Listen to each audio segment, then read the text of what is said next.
வணக்கம். ஒரு ஜாப் இங்க டிஎன்எஸ்டிசி, அதாவது தமிழ்நாடு போக்குவரத்து துறை ஜாப். ஓகேவா? என்ன ஜாப்?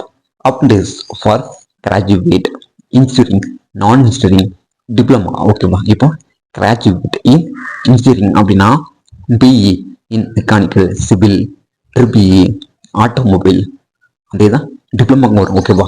இதே நான் இன்ஜினியரிங் அப்படின்னா BA, BCom, BSc, BBA. So அவங்க இந்த போஸ்ட்டுக்கு ஏஜ் ஆஸ் பர் அப்படி சொல்லிட்டாங்க. தென் எந்த ஒரு எக்ஸாம் கிடையாது, ஜஸ்ட் மார்க் பேஸ் பண்ணி இந்த போஸ்ட்டுக்கு எடுத்துவாங்க. ஓகேவா? தென் இந்த போஸ்ட்டுக்கு எந்த ஒரு அப்ளிகேஷன் ஃபீஸ் கிடையாது. ஓகேவா? லாஸ்ட் டேட் ஃபார் அப்ளை அப்படின்னா இந்த மாதம் 24/4/2025 நினைக்கிறேன். நான் டேட்டை கீழே ஷோ பண்ணுறேன். ஓகே ஃப்ரெண்ட்ஸ், அப்ளை பண்ண லிங்க் வெப்சைட் என்னோட டெலிகிராம் குரூப்பில் போடுறேன். குரூப் லிங்க் வந்து என்னோட இன்ஸ்டாகிராம் பயோ டேட்டாவில் இருக்குது. தேங்க்யூ.